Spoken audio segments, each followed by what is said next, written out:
ये कहानी ही जादुई पेड़ की बात है। एक छोटे से गांव में एक जादुई बाग था। इस बाग में एक खास पेड़ था जिस पर रंग बिरंगे फल लगते थे। गांव के लोग कहते थे कि ये फल खाने से कोई भी अपनी सबसे बड़ी इच्छा पूरी कर सकता है। गांव में एक गरीब लड़का रहता था, रामू। उसकी एक ही इच्छा थी, अपनी मां के लिए एक सुंदर सा घर बनाना। एक दिन रामू ने हिम्मत करके उस जादुई पेड़ का एक फल तोड़ लिया।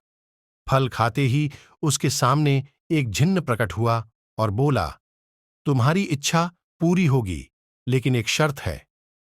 रामू ने पूछा, क्या शर्त है? जिन्न ने कहा, तुम्हें अपनी इच्छा के बदले में किसी और की मदद करनी होगी। रामू ने बिना सोचे समझे हां कर दी। उसने अपने घर के लिए जगह ढूंढी और जिन्न ने एक खूबसूरत घर बना दिया।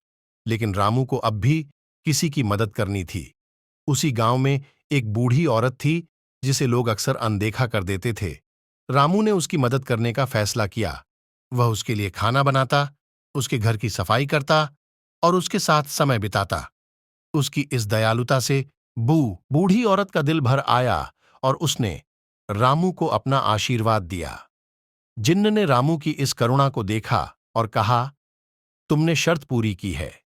अब से तुम्हारा घर हमेशा खुशियों से भरा रहेगा।